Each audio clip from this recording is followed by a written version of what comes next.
मालदीव्स में हो गई जूतालात। अभी तक आपको ये स्टोरी समझ गए होंगे आप लोग, आपको स्टोरी मिल गई होगी, आपको स्टोरी के बारे में पूरा ज्ञान है, लेकिन इसके पीछे का एनालिसिस मैं आपको बताऊंगा दोस्तों कि मालदीव्स में हो गई जूतालात। बेसिकली 4 मंत्रियों को जो अप्रूवल देना होता है ना, पार्लियामेंट वहां के क्या है, वहां का कानून है कि मंत्रियों का पार्लियामेंट अप्रूवल देती है। जो मालदीवियन डेमोक्रेटिक पार्टी है, जो कि मोहम्मद मुइजू के खिलाफ है, यानी कि मालदीवियन डेमोक्रेटिक पार्टी ऑपोजिशन में है, it is in the opposition, और वो प्रो इंडिया पार्टी है।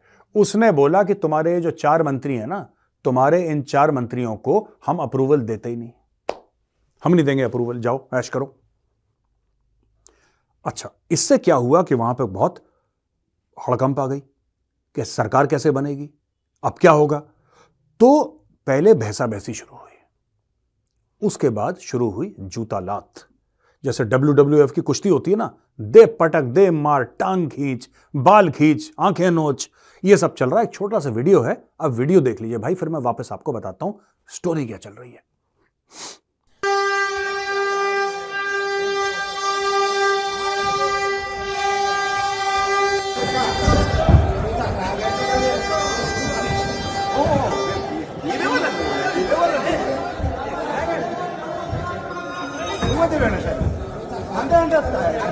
दोस्तों अब आपने देख लिया क्या हुआ वहां पे, दे जूतालात दे पटक। अच्छा, इसके पीछे भी कहानी है और जरूरी है कि मैं कहानी आपको बताऊं और दोबारा बताऊं, और आप दोबारा सुने कहानी, तब आपको यह पता लगेगा बैकग्राउंड में ये जो खेला हो रहा है ना मालदीव्स में, ये खेला कौन करवा रहा है और क्यों हो रहा है। आपको यह बात पता है कि मालदीव्स का भारत के साथ बड़ा अच्छा रिलेशन था, और आज से नहीं, दशकों से।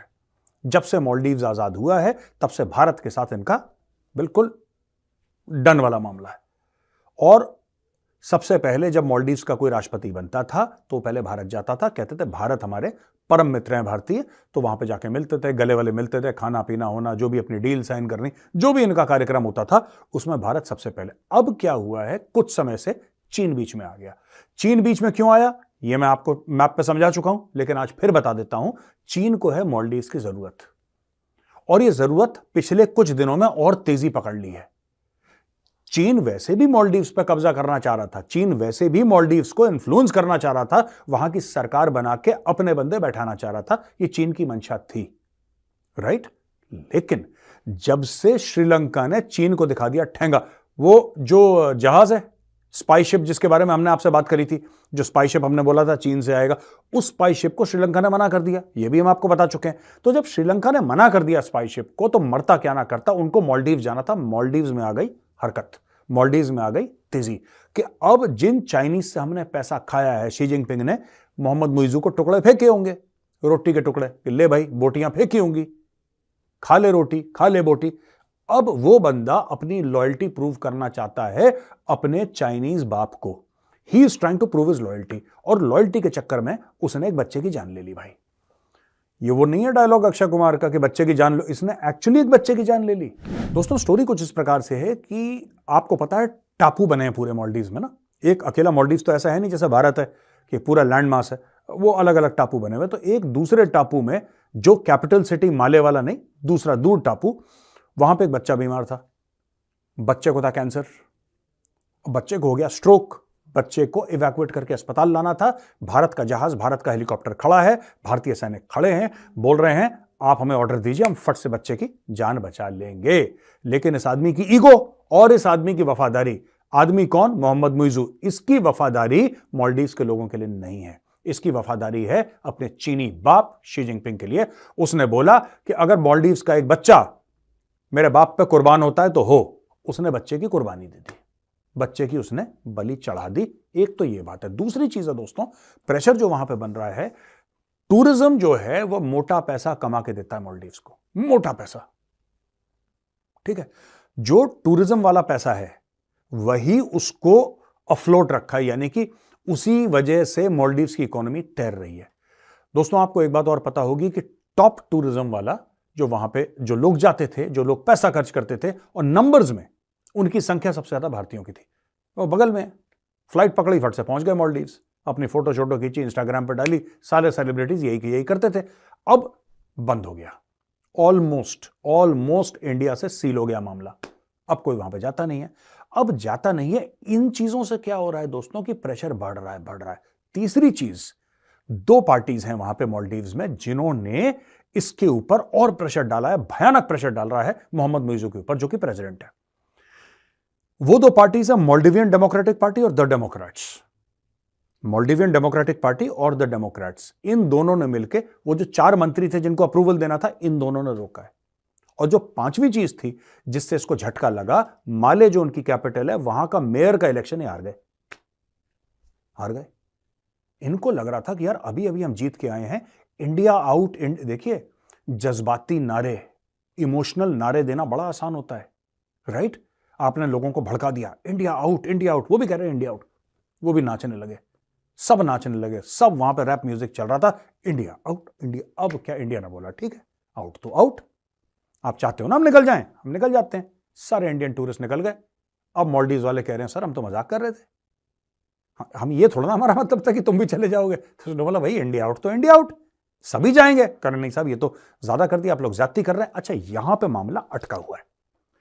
अब क्या है कि जो ये 4 बंदे हैं जिनका इन्होंने रोका है मालदीव्स की पार्लियामेंट में कि इनका अपॉइंटमेंट हो जाए, अप्रूवल नहीं दिया। किसने नहीं दिया, कौन 4 बंदे हैं, मैं बताता हूं। मैं कागज को रेफर इसलिए कर रहा हूं दोस्तों, मैं जानता हूं मेरी टीम ने मुझे बोला कि सर आप कागज मत पढ़ा करो यार, उससे अच्छा नहीं लगता, माहौल खराब हो जाता है, पर इनके नाम ऐसे हैं दोस्तों। इनमें से एक ऐसा बंदा है, मैं आपको बताऊं, मेंबर ऑफ पार्लियामेंट है, ये मालदीवियन डेमोक्रेटिक पार्टी का जो प्रो इंडियन पार्टी है, इसका नाम इतना लंबा है कि मैंने जितना टाइम मुझे लगा ना इसका नाम याद करते करते, मैं नोएडा से भाई परी चौक पहुंच जाता, ग्रेटर नोएडा में। इसका नाम मुझे याद नहीं हो, इतना लंबा नाम। कितना लंबा नाम, एक पाकिस्तानी लाहौरी की जीप से लंबा नाम इसका है। अब देखो क्या नाम है इसका, मैं बताता हूं। ये मेंबर ऑफ पार्लियामेंट है, प्रो इंडियन है, मालदीवियन डेमोक्रेटिक पार्टी का है, member of parliament Abdulla Shahim Abdul Hakeem Shahim. ये क्या नाम है भाई, 2 बार इसमें अब्दुल है, 2 बार शहीम है, 1 आध बार हकीम है। फिर से बोल रहा हूं आपको, अब्दुल्ला शहीम अब्दुल हकीम शहीम।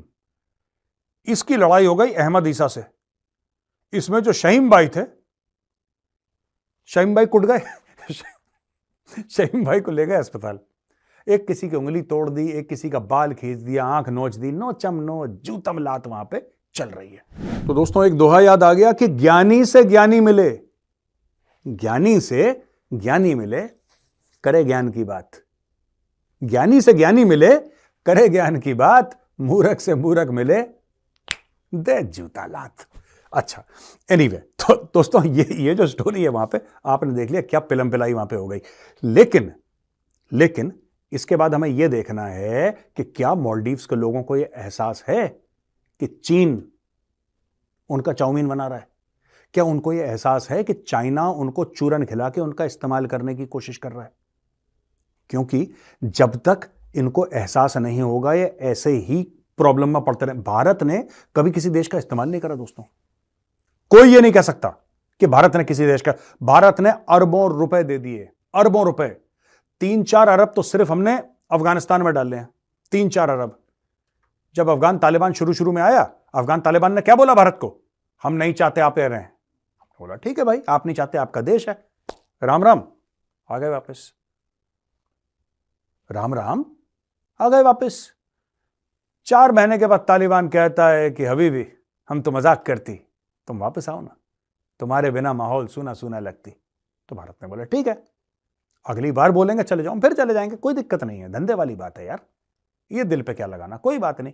आज भारत की कंपनी अफगानिस्तान में है, भारत का मिशन फिर से अफगानिस्तान में एक्टिव है, और भारत दोबारा अफगानिस्तान में। जो पाकिस्तान ने कोशिश करी थी निकालने की, पाकिस्तान की हो गई टाइम टाइम फिश। पाकिस्तान में अगले महीने होने वाले आम चुनाव के लिए पूरे जोर शोर से प्रचार चल रहा है। सत्ता में आने की मजबूत दावेदार माने जा रहे नवाज शरीफ भी लगातार रैलियां कर रहे हैं। पूर्व प्रधानमंत्री नवाज शरीफ हाल ही में पंजाब के ननकाना साहिब में अपनी पार्टी PMNL की एक रैली में पहुंचे थे। इस रैली की तस्वीरें और वीडियो ने पाकिस्तान में सोशल मीडिया पर हंगामा खड़ा कर दिया है। दरअसल इस रैली में नवाज शरीफ एक टोपी लगाए दिख रहे हैं। सोशल मीडिया पर नवाज शरीफ की तस्वीरें शेयर करते हुए दावा किया गया कि ये टोपी गुची कंपनी की है, जिसकी कीमत 1 लाख रुपए से भी ज्यादा है। नवाज शरीफ की टोपी की कीमत के साथ साथ उसके डिजाइन ने भी लोगों का ध्यान अपनी ओर खींचा है। टोपी के डिजाइन में कुछ इस तरह की धारियां थी जो इमरान खान की पार्टी पीटीआई के झंडे से मिलती जुलती है। पाकिस्तान के social media users Nawaz Sharif और उनकी पार्टी के नेताओं से सवाल कर रहे हैं कि जब देश के आर्थिक हालात बद से बदतर है और देश की बड़ी आबादी